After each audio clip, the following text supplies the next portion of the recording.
Yo, what's going on, guys? It's Doss, and then we got the homie Jordan right here. His 2017 Nissan Sentra on camera for you guys this time. If you guys remember the story I told you about when I cut my hand with the rear drum brakes. Now we're doing the front disc brakes today.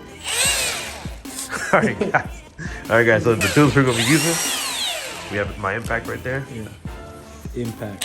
Yeah, and of course, you need your gigantic set of impact sockets right here. The B-roll camera right here. We already have the drawer right there. Okay, so let's go ahead and get to it.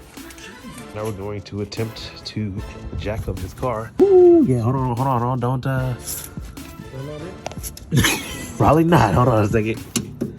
So after we safely lifted the vehicle up in the air just a little bit, you see we got the jack and the jack stands down there because we are on a little bit of a hill.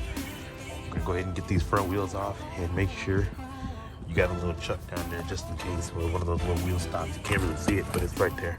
Now that we took the wheel off, the wheel slung size 13/16. I believe that's a 22 converted, if you want to know that. Now we got these bolts right here. All we're gonna do is just clamshells, and these are just disc brakes with a nice little rotor right here. And this is a 14mm right here. I'm just gonna use my extension action right here. So I'm gonna go from the bottom, get the bottom nut, which is the same. It's just the exact same thing. And then I can break that off. I'm gonna have to break it off like this right here. Hopefully I don't break anything else. Just like that. Look at that. So these brakes actually look brand new. Like nothing's wrong with them.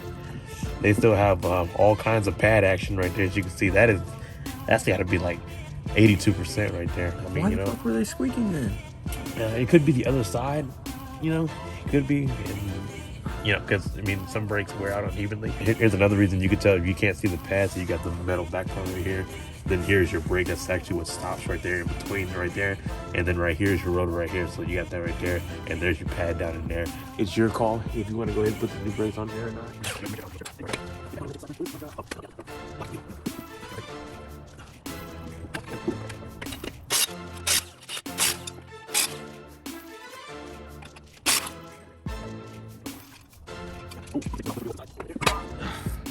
And we're gonna open it, of course. Yeah, just like that.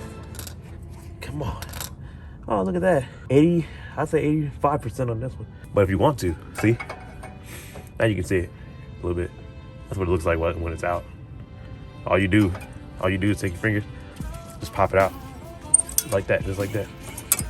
And it comes out just like that. That little clip comes out.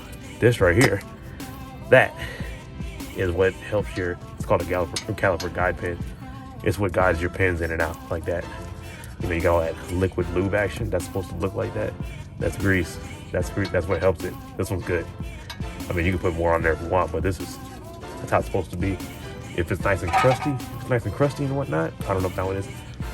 But if it's nice and crusty, then you might want to do some lube action, grease it up a little bit.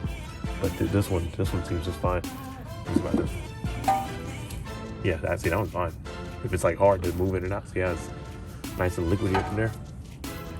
But that's what I'm talking about. That's when they say grease your brakes. That's what they're talking about, these little pins. So these are the two. Like I was saying, this was probably like 82%. This is 100% obviously. And you can clearly just look right there. You can see, that's the kind of difference. It's not really too much of a difference. They also have the safety clip right here. When it gets too low, it'll just start screeching instead of squeaking. But we're gonna go ahead and pop these in. It's not really there's not really any way you can mess this up, guys. It's just, see, it doesn't even fit like that. Like one side goes on one side easy because you can see it. Just like that, it fits right back into the old clip. Some of these boxes do give you new clips, but this one doesn't. It's just the way it is. And we'll find the other one right there, and then just pop it back in there.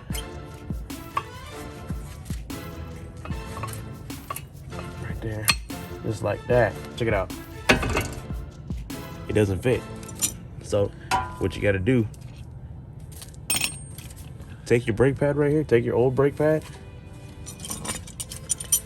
get you some compression action. So you gotta like literally Okay, see how that's getting compressed? Look at that. Look at that right there. You see how it's getting compressed in there? Just like that. This shit is filled with your piston fluid, brake fluid, whatever. Same thing. And all you're doing is you're pushing it back in there. How would you be able to do this without this tool right here? Well, now, I got a bigger one than that too, and a smaller one. Just like that. That's how you had it right there. Now, does that come out like that? There you go. That's it. Now watch this right here. Just like that. Wiggle all that. Make sure that that pin is pushed in, which I don't think it is. Let me see. No, it's not. There you go. Just like that. It's on there. Look. Boom. Just like that, guys. That's it. And you put this bolt back in. Just like that. Hope you enjoyed this video. Not really much of a how-to video, and at the same time it was today. The homie Jordan came over because he had a squeak problem. Now we already did the rear brakes, as I already told in the story, where I split my finger with the drum brakes in the rear of this car. And you know, those, they needed to go. They were pretty bad. These are the old brakes from the disc brakes in the front. Very rare to have drum brakes in the rear and front nowadays in cars anyway. Here's the old one, as you can see right here. And then you got the new one. Like, it's barely, this is like 82%, and obviously you got the 100% right here. So didn't need it, but it's a common problem, the squeaking noise that he was talking about in these Nissans, especially right here in the front. I have a 2010. It's been doing it since day one, or ever since we had it, which is about 80,000 miles. But it's like barely breaking miles for these 4 cylinders. This one's doing it. It's a 2017. That's just how it is. Trust me, I know. Now, we're gonna do the other side, but you guys are not gonna see that because it's pretty much the exact same thing. You just pop these out, take that little bolt off, clamshell it up. You know I take the bottom bolt off so you can clamshell it up, and then you pop these out just like that, put them back in. There's no way to mess it up, guys. Hope you guys enjoyed this video. We're both kind of tired, you know what I'm saying? A little cold out here for March weather. But yeah, that's it.